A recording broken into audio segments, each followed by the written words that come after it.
Diz a certidão de narrativa simples que o António José da Conceição Oliveira, pelas 10h30 da manhã, na eira dos meus avós, vinha à luz.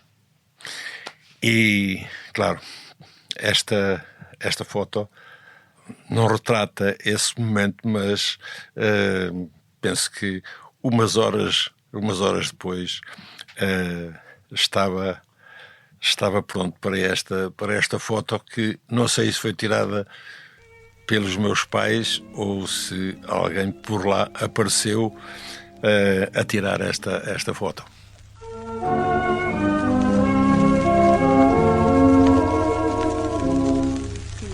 Saudades eu já tinha da minha alegre casinha, tão modesta como eu.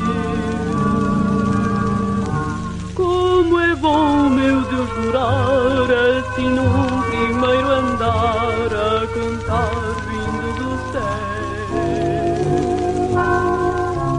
Chama-se realmente António José da Conceição Oliveira, nasceu em Anadia, Mogofores, a 14 de outubro de 1946 e o país conhece-o como o Tony. É um dos futebolistas mais queridos dos adeptos do futebol, independentemente das preferências clubísticas. De jogar futebol no lar da Igreja até ao Benfica e à Seleção Nacional, este médio, que cedo se revelou um jogador acima da média, conquistou títulos pelo clube encarnado, tanto como jogador como também como treinador. Quando sentiu que as botas lhe pesavam, pendurou-as e passou a dirigir equipas a partir do banco. Soube subir a escala hierárquica até treinador principal e, na qualidade de mister, trabalhou em 6 países, desde a França ao Irão e ao Kuwait. De volta às origens, não se esquece das suas origens no Anadia Futebol Clube e é um homem muito grato ao grande capitão Mário Wilson, que o descobriu para a alta roda do futebol. Tony é do tempo em que ser de um clube era, antes de tudo, a camisola sentida como se fosse parte da pele. É casado, tem 2 filhos e, no balanço atual, sabe que para ser o que foi, não esteve tão presente como pai, mas gostaria de os ter visto crescer. Comenta futebol, sujeita-se aos comentários por vezes violentos ou mesmo virulentos aos comentadores, nesta virose que tem minado a arte bonita que é o futebol, é muito emotivo, até de lágrima fácil, e terá muito para dizer sobre o que é hoje em dia a grandiosa arte do ludopédio. Eu sou o Júlio Isidro e esta é a Geração 40. Os meus convidados nasceram nos anos 40 e cresceram com os racionamentos e a sombra da Grande Guerra. Passaram de um país fechado a uma Europa aberta. Assistiram ao avanço da tecnologia e hoje são testemunhas do advento da inteligência artificial. O mundo mudou muito, mas terá mudado muito para melhor. É isso que vamos tentar perceber neste podcast.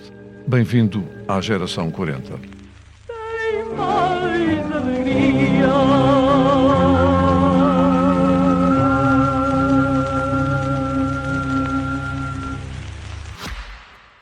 Maio é um mês do coração. E cuidar do seu coração é também cuidar de quem está à sua volta. Não é, Tony? O colesterol alto não avisa e é um dos principais fatores de risco para as doenças cardiovasculares, a principal causa de morte em Portugal. Danacol contém esteróides vegetais que ajudam a reduzir o colesterol em apenas 2 a 3 semanas.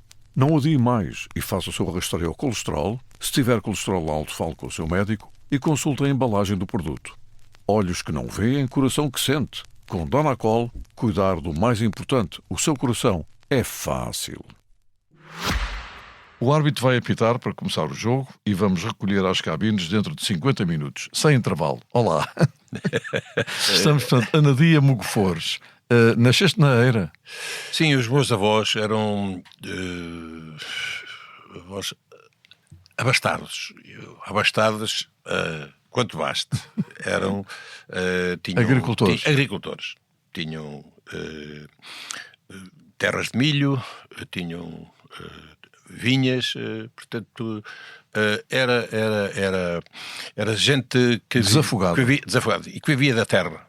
portanto, e a eira era o sítio onde se secava, portanto, o milho, e foi aí, com uma parteira da aldeia, que fui tirado, fui tirado de cá para o mundo. Sei que houve ali alguns problemas que foram cumpridos quando tinha 10 anos, fui com a minha mãe a pé a Fátima, as coisas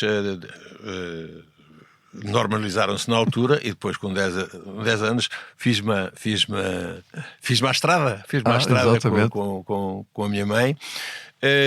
E depois tive aquela infância de quem nasce, portanto, numa aldeia, num tempo de um Portugal a preto e branco. Portugal também interessa falar, exato. A preto e branco, não é? Onde ser da província era também um estigma. Certo, mas sabes, não sou do interior, eu sou do interior a 30 km da praia, exato, não é? Quer dizer, portanto, havia escola primária, que isso era um bem que nem tudo, não estava distribuído por todo o país. Tínhamos a igreja, digamos que isto está tudo quase que o tempo um pouco do António Oliveira Salazar, portanto, que era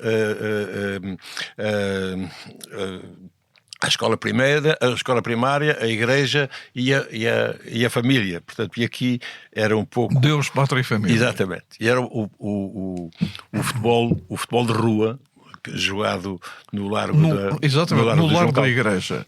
Era com bola ou bola de trapos? Não, a bola de trapos era a avó que fazia. Também aparecia. Agora, quando nós íamos à missa e era-nos dado uma sanha que nos permitia, portanto, jogar não com a bola de trapos, mas com uma bola de borracha preta, assim, com um volume assim maior, portanto, que nos permitia, portanto, jogar no Campo dos Padres, que nós apelidávamos de Campo dos Padres, aos domingos. Portanto, era também nos salesianos, não é? Sim, os salesianos eram à parte. Portanto, nós não frequentávamos o Instituto Salesiano. O Instituto Salesiano era tal como ainda hoje existe, mas já após o 25 de Abril, portanto, houve várias transformações, mas nós frequentávamos apenas, tínhamos a Igreja Matriz, e depois o Instituto Salesiano era para onde víamos e fazíamos algumas peças de teatro, e que partilhávamos, portanto, também o mês de maio, que era o mês de Maria, portanto, que exato. o fazíamos, portanto, a par do Instituto Salesiano. E os pais o que é que faziam?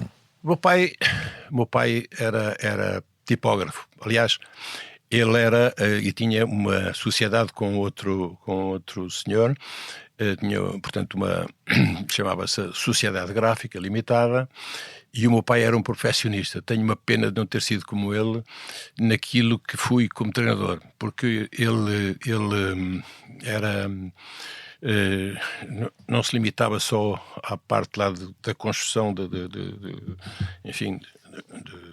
de prospectos ou de agendas ou de coisas que ia fazendo, mas eu tinha uma caligrafia, tinha uma forma que eu, como digo, ele era perfeccionista nas coisas que fazia. O que quer dizer que nunca foste perfeccionista? Eu nunca fui perfeccionista. Tenho uma pena muito grande de não ter saído ao meu pai nesse aspecto, porque ele era no que ele fazia, na profissão dele, eu penso que ele atingiu a perfeição. E eu, na minha, nunca atingi a perfeição. E a mãe tomava conta do lar? Claro, a minha mãe era doméstica, ela tratava das coisas da casa, quer dizer, portanto, o que era normal para a época, mas há uma coisa que nunca, nem a mim, nem à minha irmã, que nunca nos faltou, foi amor. E esse amor foi-nos dado naturalmente pela mãe, e depois o pai também, mas mais a mãe sempre mais por perto. Disseste uma coisa que eu vou reproduzir e que é muito bom. As pessoas às vezes dão entrevistas e se dissessem mentiras, as entrevistas depois eram desmentidas com o tempo. Não, tu disseste há uns anos o seguinte: não havia o que há hoje, mas uma coisa nunca faltou, o amor. Disseste isto há largos anos numa entrevista. Mas sabes que isso é uma coisa que fica para a vida, não é? É que os mentirosos, se tiverem pouca memória, têm um problema. Mas esse amor de mãe é um amor que fica para a vida. Há um cordão umbilical, quer dizer, que foi dali que tu saíste. Portanto, esse é algo que fica até à morte, não é? Ora bem, o futebol, a par da escola primária, era a escola oficial, portanto. A escola primária, portanto, a escola primária dá-te a possibilidade de chegares até à 4ª classe e depois fizeste a admissão, fazia-se a admissão ao liceu. Exato, eu fiz a admissão ao liceu e à escola comercial. Se não desse para um, ia para o outro. Mas entrei diretamente, fiz a admissão ao liceu e depois deu-se a passagem para portanto, a correspondência não é igual, portanto, depois fui para o primeiro ano do primeiro ciclo, depois o segundo ciclo, o terceiro ciclo, mas E o liceu ficava onde? Não, o liceu ficava em Coimbra. Portanto, ias fazer o exame da admissão ao liceu, era feito em Coimbra, tal como o comercial. Portanto, fui aí, mas depois passei a frequentar, era um colégio em Anadia, era o Colégio Nacional em Anadia, onde no segundo ciclo ias a Coimbra fazer o exame. Depois, no quinto ano ias novamente fazer o exame e depois a no sétimo a mesma coisa. Não, mas portanto quando fui para o 6º ano eu escolhi a linha E. A linha E era direito e escolhi ali porque entretanto se não aparecesse a académica eu ficava ali pelo 7º ano, mas entretanto a académica surge quando eu já estou no 6º ano. Mas os pais tinham algum desejo especial? Há aqueles pais que gostavam que tu fosses doutor, gostava que tu fosses engenheiro. Não há, nessa altura a perspectiva, digamos, a perspectiva que estava assim no horizonte era o 3º ciclo, portanto que era finalizar digamos, o 7º ano. E depois depende, porque estudava eu e a minha irmã e eram as possibilidades, portanto, financeiras que dariam ou não para poder continuar. Portanto, e foi a académica que abriu essa porta para que outros horizontes aparecessem. Portanto, que deu aso a que eu chegasse, portanto, a entrar... Fizeste o primeiro ano de Direito ainda? Sim. Portanto, em 67 entrei para a Faculdade de Direito, que não chega a terminar, porque entretanto as viagens em maio a Lisboa acentuaram-se para que se consumasse, portanto, a transferência para Portanto, quer dizer, o Anadia também foi um clube que tu frequentaste como praticante, não é? Sim, foi 2 anos, fomos campeões distritais, portanto, apurando-se para o Campeonato Nacional. Portanto, fui 2 anos júnior do Anadia e ainda tive 1 ano de júnior da Académica.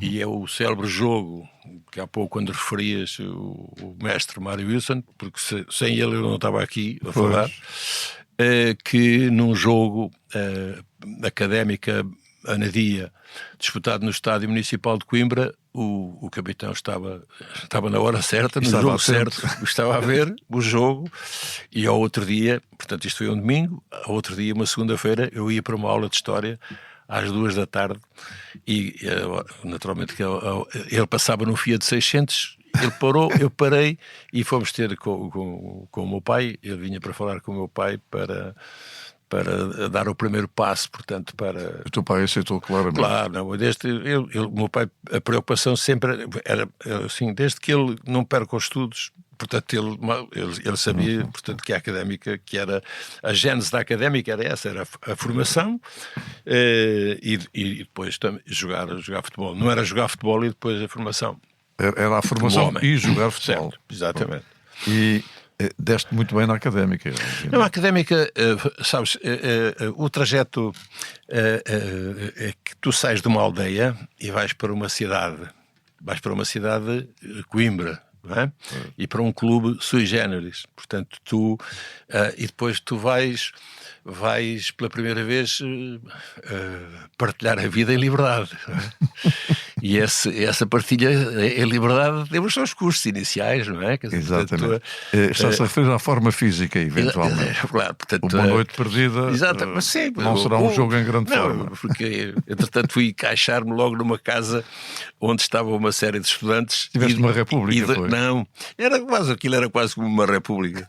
E era 2 jogadores estudantes. Portanto, era eu e aqui o rapaz aqui de Vila Franca, o Pedrosa.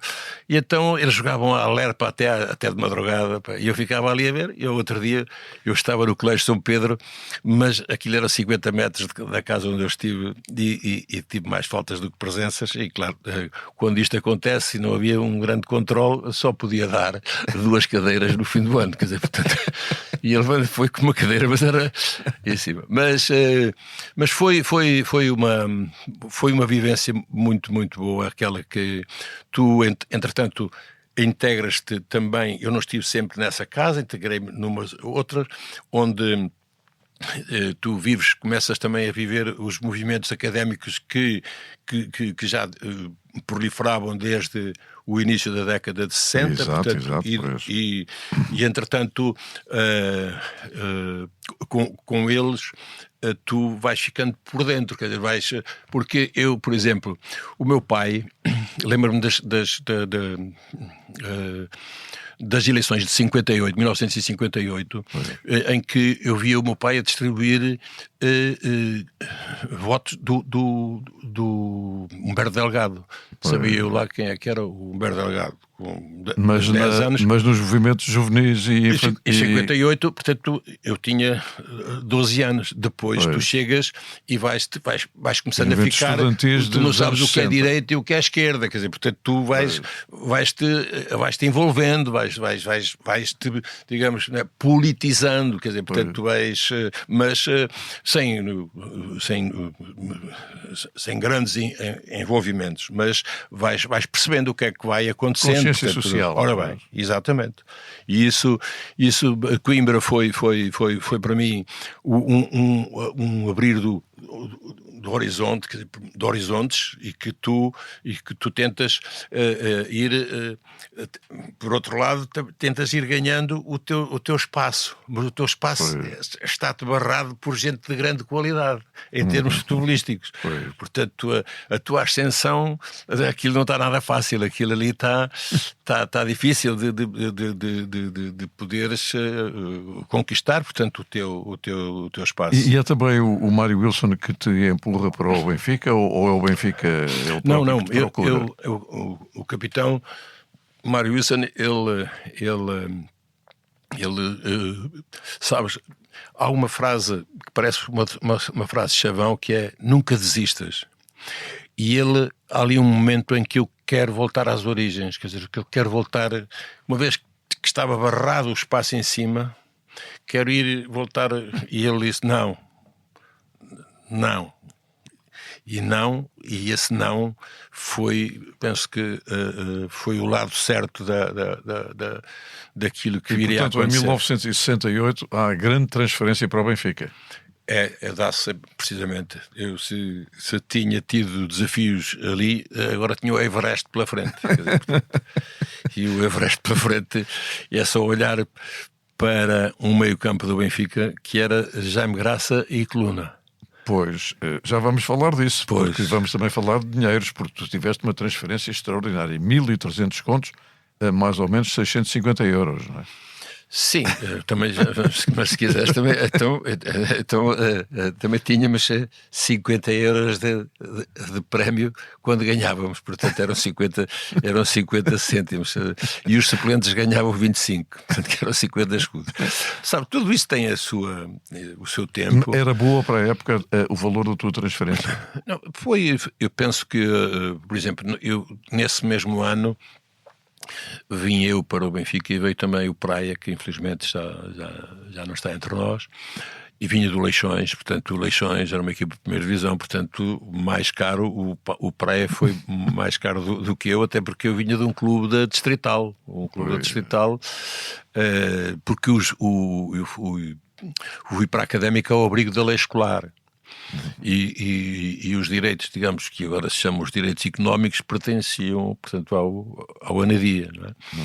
E esse, pronto, é um bom valor para a época, mas era um bom valor para pronto, investiram bem, portanto, porque o investimento é sempre bom quando há retorno desportivo. Exatamente, portanto, saíste em conta. Exatamente. Foi uma aquisição em conta. Ora bem, mas há também um momento, porque eu disse logo no princípio que és uma pessoa muito emotiva, que ficaste quase vidrado só por apertar a mão ao Sr. Mário Coluna.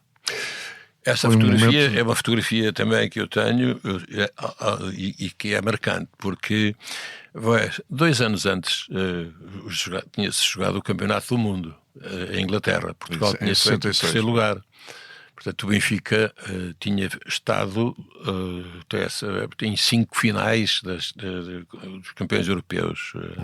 O Sporting tinha ganho a Taça das Taças também em 64. Portanto, é uma década marcante do futebol português, e tu entras entre a primeira vez que eu estou a ir ao Estádio da Luz, encontro o Sr. Mário Coluna. E então eu, uma camisa dos Porfírios, que tu bem deves conhecer, exatamente. E jeans, e então aquela fotografia está guardada, tal como está esta, também está para sempre guardada, porque cumprimentar a mão o grande capitão Mário Coluna, que, se tu quiseres só uma pequena história curta, conta. Que o que é que acontece? Nós entrávamos em estágio naquela altura à quinta-feira, onde já íamos jantar, com o jogo no domingo. Portanto, e a distribuição dos quartos é feita, e naquele dia estou com o Sr. Mário Coluna. Eu comprava normalmente o Diário Popular, que era o vespertino, e levava o transistor para ouvir música. Mas quando entrei no quarto, eu não sabia se sabia de ligar o transistor, sabia de apagar a luz, sabia de ler de quinta para sexta. Havia uma diferença de 12 anos, mas já por si, Marco, ele não falava muito. E aquilo foi de quinta para sexta, de sexta para sábado, sábado para domingo. Eu tive que dizer ao senhor que era o massagista, o senhor habituou-me, não me ponha mais com o senhor Mário Coluna, porque isto foi um pesadelo que eu tive durante estes dias. Estes dias foram... mas eu falei muito mais com o senhor Mário Coluna do que ele anos mais tarde, quer dizer, do que aqueles que durante os anos que foram 2, ainda que eu tive como jogador. Portanto, a tua adaptação à grande cidade, Lisboa, e ao Benfica, não foi tão fácil como isso. Eu refiro-me sobre o ponto de vista emocional. Sim, eu chego a um balneário cheio de gente, quer dizer, que tinha um lastro de vitórias, quer a nível da Champions, quer a nível da seleção de Portugal, e entrar nesse balneário é entrar... Eu tive a felicidade de encontrar alguém que me pôs a mão assim, pôs-me a mão para baixo, quer dizer, foi o António Simões. O António Simões foi tanto que eu, sem querer, fisicamente, o balneário do Benfica estava dividido em 2. Porque, digamos que a parte das botas e não sei quanto ficava no meio, tal como o posto médico. E então eu acabei por ficar do lado onde a grande maioria eram os titularíssimos, que ficaram ali daquele lado. Mas fui gradualmente, eu também tive a felicidade de chegar num ano que marca as substituições. As duas substituições começaram em 68. Até lá, como sabes, eram os 11 que jogavam, acontecesse o que acontecesse, e os outros iam para a bancada. Portanto, se tivesses uma lesão, ficavas a jogar com 10. Portanto, e essa transformação foi muito importante para o desafio que tinha pela frente. E esse desafio, sempre com aquela... Eu sabia que o desafio que tinha pela frente era um desafio muito, muito grande. E só com muita perseverança. Havia uma palavra que ainda não era muito naquela altura, que é resiliência. É uma palavra mais recente, mas era resiliente, e isso contribuiu muito. Mas estavas no banco à espera que te chamassem. Não, claro, estava eu e estavam outros. Tínhamos 5 que estavam no banco, e esse Everest que eu tinha pela frente, eu os primeiros 3.000 metros, eu penso que no primeiro ano eu cheguei a metade do Everest, e depois aquilo lá subia com um pouco de sobe e desce, com o serviço militar pelo meio. Pois, portanto, também estiveste em Mafra 2 anos, não exatamente. Foi? Não, tive 39 meses, não foi só em Mafra. Entrei do dia 6 de abril de 1970 para a recruta, fiz a recruta e a especialidade, e depois fui para as Caldas da Rainha, e depois vim para Lisboa. E conseguias articular o teu serviço militar com a tropa? Eu joguei a final da Taça contra o Sporting em 1970, estava em marchas finais perto de Torres Vedras. O Zé Augusto, que era o treinador, foi-me lá buscar, vim fazer a final, joguei defesa esquerdo, e à noite foram-me pôr ao Livramento, que era o sítio onde estavam aquartelados. Portanto, foi forma física. Não, mas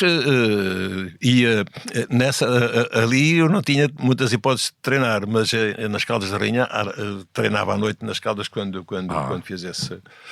Olha, e qual era o teu ordenado como jogador do Benfica? Não, vou-te dizer, o meu ordenado mensal eram 4.000 euros,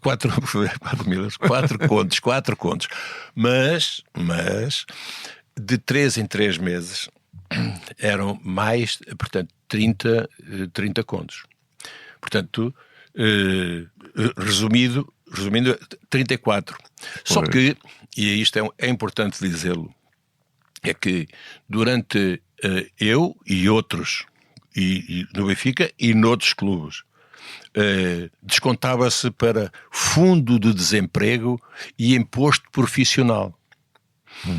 Só que quando tu chegas lá mais à frente e vais pedir o teu cadastro em termos daquilo que é a segurança social, tu vês que as coisas não funcionaram. Não estava lá. Não estava lá. Como dizia o grande Jorge Jesus, estava bola. Bola.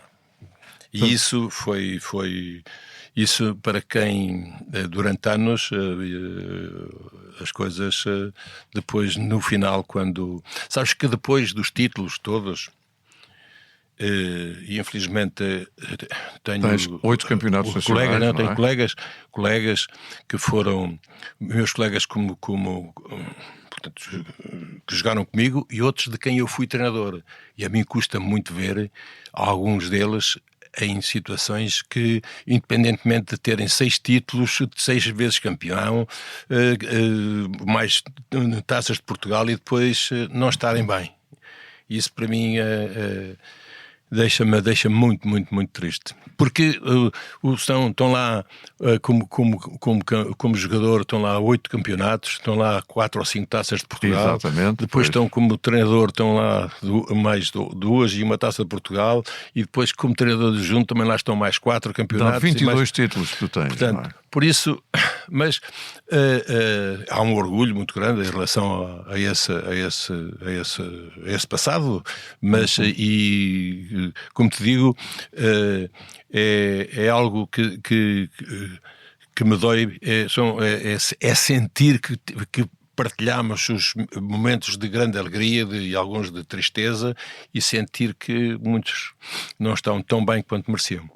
E não estão tão bem quanto mereciam porque as regras do futebol, em termos económicos e financeiros, mudaram completamente. Sim, mas que a indústria tomou conta disto, porque mal seria se estivéssemos nessa altura. Porque eu vou-te dizer, eu fiz o primeiro contrato de 68 para 71. não é? E quando fiz de 71 para 74, tiraram 25 contos em cada ano. Portanto, os tempos eram outros. Entendes? As regras alteraram-se quando o 25 de Abril trouxe uma coisa que não tem preço, que é liberdade. E isso levou a que a lei, a famigerada lei da opção, era como tu fazes um contrato aqui e queres ir ali para o outro lado e não poderes, porque estás preso aqui e não tens hipótese. Portanto, essa famigerada lei da opção acabou. Mesmo, e depois, os próprios clubes fizeram um direito de opção indireto. Isto é, eu não te posso comparar a ti, tu não podes comparar aquele e aquele não te pode comparar aqui. E então, eles, porque para tentar controlar, portanto, essa lei da opção, que depois, em 1996, com a lei Bosman, então, é que foi... Acabou tudo até, e isso aí... Um jogador que desse dois pontapés certos, aquilo já era sei lá quanto, e agora tu falas em milhões como quem fala quase em termossos, quer dizer, portanto... Exatamente. Isso é... Mesmo que esses termossos às vezes não correspondam minimamente à qualidade do jogador. Porque o mercado o mercado que funciona, e portanto aquilo que se tu compras e há retorno financeiro, há retorno desportivo, agora quando tu gastas e depois não há retorno desportivo, naturalmente que toda a gente perde, portanto, mas perde naturalmente quem faz o investimento. Só foste internacional 33 vezes. Eu digo isto porque acho muito menos do que aquilo que hoje em dia muitos jogadores têm. Mas talvez porque os jogos internacionais, os campeonatos internacionais eram bem menos do que hoje em dia, não é? Sim, eu gostaria de ser muito mais vezes internacional. Gostava. Mas é natural. Porque, Júlio, hoje tu sabes quantos vão participar neste próximo campeonato do mundo? Quantos os clubes são? Quantas nações são? Pois. São 48. Naquela altura eram 16. Pois. Portanto, são 3 vezes mais. Sabes quanto Portugal foi em 1984 ao campeonato do mundo, ao campeonato da Europa, em França? 8. Hoje vão 32. Portanto, a sequência de jogos também... de internacionalização. Muito mais jogos. Havendo muito mais jogos, e depois também com a particularidade de que neste século tu não falhaste nem um europeu, nem um mundial. Por isso, naturalmente que o número de jogos aumentou exponencialmente e daí que os 33 para mim, mesmo com essa... podia ter sido mais vezes, porque havia também mais jogadores de qualidade que acabaram por não me dar a possibilidade de ser mais vezes internacional. Depois 33 nos As e 6 na altura chamava-se Esperanças. Nas Esperanças. É verdade. Sabe os seus níveis de colesterol? Danacol e a Fundação Portuguesa de Cardiologia convidam-no a vigiá-lo, pois só tem um coração. O colesterol alto é um inimigo silencioso que se acumula nas artérias e, se não for reduzido, pode continuar a acumular-se. Danacol contém esteróis vegetais que reduzem o colesterol em apenas 3 semanas. Se tem colesterol elevado, fale com o seu médico. Mais informações na embalagem do produto. Já que falaste do Europeu de 84, há aqui uma pergunta que tenho de fazer. Como é que uma equipa, uma seleção, consegue ter um grupo de treinadores composto por 4 treinadores? Sabe, isto não é um bocado estranho? Não, realmente foi ter chegado onde chegaste com esses 4 de treinadores. A questão sabes, estavas na antecâmara daquilo que aconteceu depois no México. Quando a liderança em cima, e hoje eu não quero estar a mexer em gente que já partiu, mas a liderança fraca em cima... não permitia, portanto, que houvesse nessa zona intermédia alguém, quer dizer, que tinha que liderar esta seleção de 84 começa com o Sr. Otto Glória. Exatamente, ele depois sai. E o Sr. Otto Glória, quando nós perdemos com a Rússia 5-0 em abril, e depois havia os últimos 3 jogos, era em Alvalade, com a Finlândia, que é a estreia do futre, era o jogo com a Polónia fora, e era 13 de novembro de 83, no Estádio da Luz, contra... Nós só tínhamos hipótese ganhando os 3 jogos que faltavam. E aí... A hidra de 4, que o Sr. Otto saiu, o Sr. Cabrita era treinador da seleção, era treinador da federação, e eu e o Sr. António Moraes, como havia uma fratura muito grande entre Porto e Benfica, nós estávamos ali para fazer pontes, e aquilo que faltou foi nós é que decidimos que o Sr. Cabrita, pela idade, era ele o treinador. Porque se toda a estrutura, todos os jogadores sentissem que tinha emanado de cima que o Sr. Cabrita é o selecionador, ponto. E os outros que estão adjuntos, porque nós, como dizia o António Moraes, nós trabalhávamos à peça, portanto, entendes? E isso, mas há uma coisa que os jogadores esqueciam, é que hoje a mesa é corrida. Naquela altura não era. Portanto, os jogadores não se falavam, mas dentro do campo, quando chegava dentro do campo, acabavam por ultrapassar essas situações e acabaram por chegar, portanto, à meia-final, portanto, onde são eliminados pela França já no prolongamento. Ora bem, há uma altura da tua vida, como eu dizia no meu texto de introdução, sentiste que as botas te estavam pesadas. E acho que foi um assobio que tiveste num jogo no Beira-Mar, se não estou em erro. Eles nem me deram tempo para sentir que tinha as botas pesadas. Assobiaram-te. Não, isso é natural. Sabes que quando... Lembro-me desse jogo, estávamos a ganhar 4-0, mas era um jogo onde tu prendes um bocadinho mais a bola, fazes mais um floreado, e o foco começa a dizer-te, quer dizer, tu há mais para jogar, quer dizer, portanto, e tu vais naturalmente sentindo que está a chegar, portanto, o teu filme. Mas as botas, elas ainda não me carregavam. O que acontece é que eu não foi nesse ano que eu acabei, ou por outra. Eu pensei que ainda não era nesse ano porque nós nesse ano ainda vamos ganhar a taça numa final com o Futebol Clube do Porto, em que o César é que faz o golo. Mas é com Barotti. Eu não tive hipótese de lutar, porque logo na primeira convocatória para o Canadá eu não estava nos 18 e eu senti que isto já estou encostado. Portanto, as botas, elas ainda não me pesavam, mas é natural. Mas é natural, porque há um desgaste de uma série de anos de estar sempre e como titular, e depois há também... Foi o que aconteceu com o que acontece com toda a gente. Portanto, e esse jogo com o Beira-Mar deixou-me porque é realmente os altos e baixos, quer dizer, e depois o adepto é implacável, porque é o momento, não, tu já não dás, venha outro, e isso deixou-me... São as lições que temos tirado da vida a todos os níveis. Exatamente, nesse trajeto...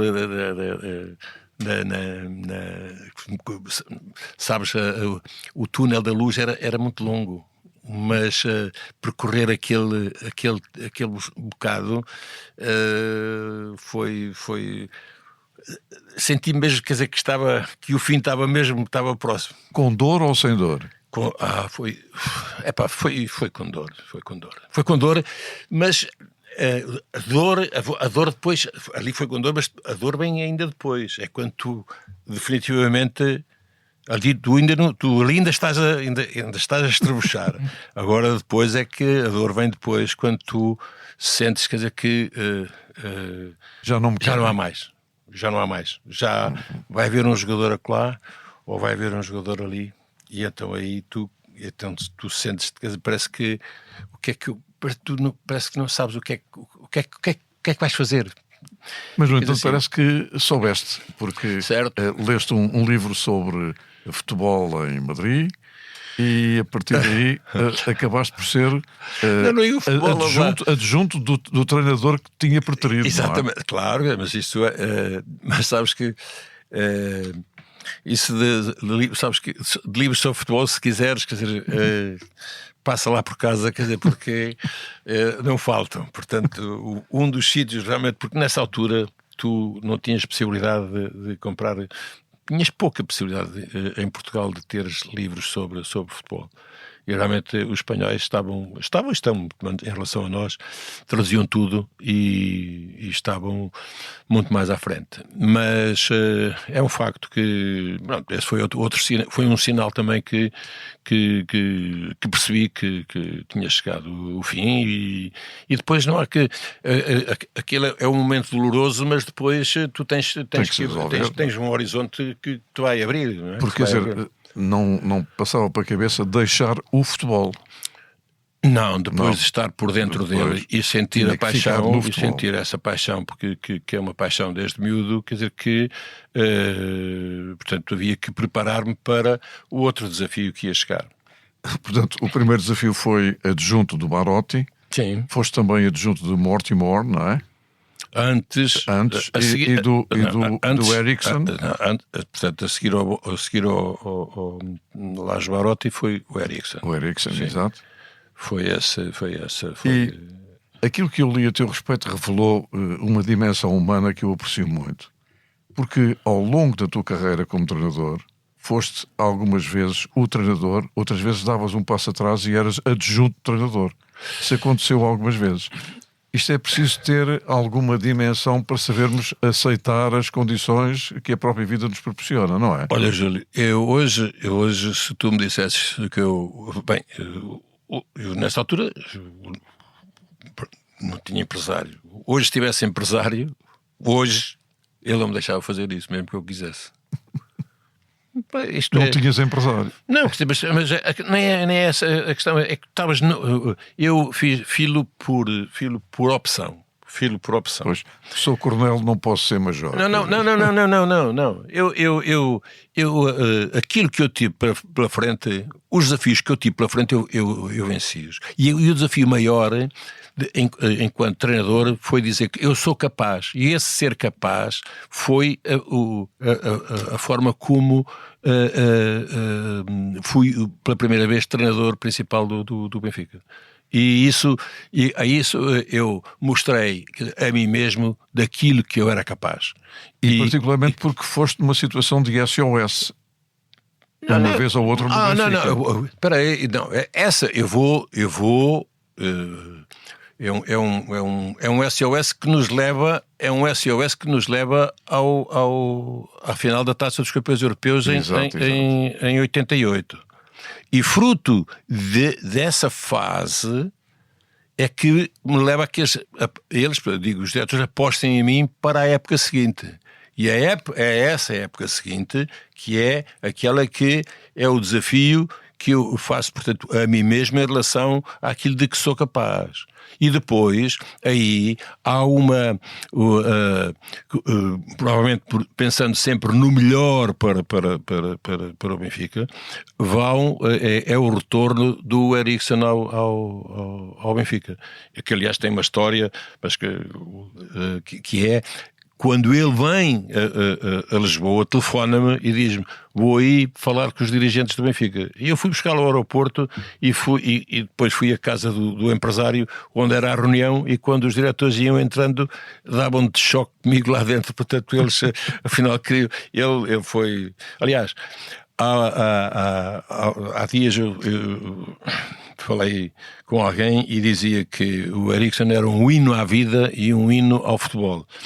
E foi pelo caráter que foi revelado desde o primeiro dia em que ele chegou ao Benfica que eu, até o último dia da sua vida, o inclusive, portanto, até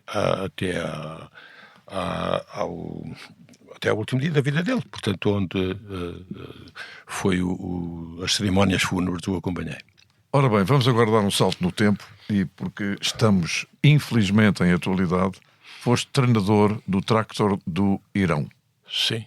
O que era viver no Irão no tempo em que foste treinador? Olha, eu vou-te dizer que no dia em que cheguei a Tabriz é onde o trator está implementado, eu quando cheguei estava no aeroporto, dizia Welcome to East Azerbaijão. Um ano depois estava lá Welcome to Irã. Dizer-te que, e já te explico o sinal que isto acarreta, porque o Trator é um clube que tem 40 milhões de adeptos. Nós nunca jogámos sozinhos no Irão. Eles são uma zona, eles representam, se tu quiseres, portanto, o Barcelona é uma zona independentista. E então, mas que naturalmente integrada no Irão, e o Irão que, se eu estive lá pela primeira vez em 2012, passaram 15 ou 16 anos, 14 anos, em que já havia sanções por parte da Europa e sanções por parte dos Estados Unidos. Portanto, as dificuldades com que o povo já se debatia. Portanto, hoje, passados estes anos todos, com tudo aquilo que se tem agudizado, porque cada ano que passava, portanto, as situações se foram agudizando, cada vez mais deu nas várias revoltas que se foram dando. Antes desta guerra morreram mais de 50 mil que queriam a liberdade. Entendes? Ou por onde queriam mudar, portanto, o regime. E muitos desses, de certeza, que estavam em Tabriz. É um povo que, com aquele com quem eu mais porque eles sentiram que eu era mais um deles, e ainda contribuí para que eu e o meu filho naquela altura para o primeiro título da história do Trator, que foi a conquista da taça do Irão. É um povo afável e que me deixa realmente boas recordações. Ora bem, há uma coisa que é curiosa. Estou convencido que no Anadia tu já eras do Benfica, ou não? Não, já o disse muitas Senão vezes. Eu complemento isto. O que é ser do Benfica toda a vida? Entronca nisso, eu vou dizer. O meu pai, sabes que eu nasci no ano em que o Belenenses foi campeão. A única vez em que foi campeão foi em 1946. Exato. E ainda hoje, soube que ontem morreu o meu ídolo maior era o nosso querido Vicente. E o meu pai era do Belenenses. E na minha aldeia devíamos ser aí uns 10, porque o resto era Benfica e Sporting. E eu fui do Belenenses desde criança, mas depois, sabes, quando chego ao Benfica, eu entreguei-me à causa com amor e paixão e profissionalismo, porque um dia, quando viemos jogar ao Estádio do Restelo, e fomos para a bancada, nessa altura íamos para a bancada de Cabo e Batina, porque ainda não era tempo dos suplentes, e eles não nos trataram bem, e isso acabou-se. Para mim, o Belenenses acabou-se. Então, aquilo que eu vivi de infância, portanto, e toda no Benfica, desde miúdo, sabem que eu não sou bacteriologicamente puro Benfica, mas entreguei-me à causa. Entreguei-me à causa com amor, com paixão, e claro, depois está escrito e o que está escrito não se vai apagar. Ora, só uma questão final. Disseste também numa entrevista que ser jogador de futebol com empenhamento que é preciso ter, e no teu caso muito, tentando subir o Everest, não tiveste tempo para ver crescer os teus filhos. E que a tua mulher foi a mãe e o pai. Tens esse sentimento agora que tens um António como treinador e uma Renata também que está bem na vida? está tudo isso. Eu penso que o envolvimento que tu tens à volta de uma... Quando escolhes a profissão de treinador, tu deixas realmente deixas para trás coisas importantes. E as coisas importantes passa muito pelo crescimento dos teus filhos, e aquilo que eu falo de mim, falo do treinador. Portanto, há muita gente, quer dizer, portanto, que vive os mesmos problemas. Portanto, de ver os seus filhos crescer, ou por outra, de não os ver crescer e ter depois a mãe que acaba por ser mãe e pai, e quando dás por ela, eles já estão, já voaram. Quer dizer, portanto, e tu, essa digamos, é algo, quer dizer, que tu, é uma fatura que tu pagas, mas que obriga muito a isso quando tu escolhes essa. Se calhar há outras profissões que obrigam também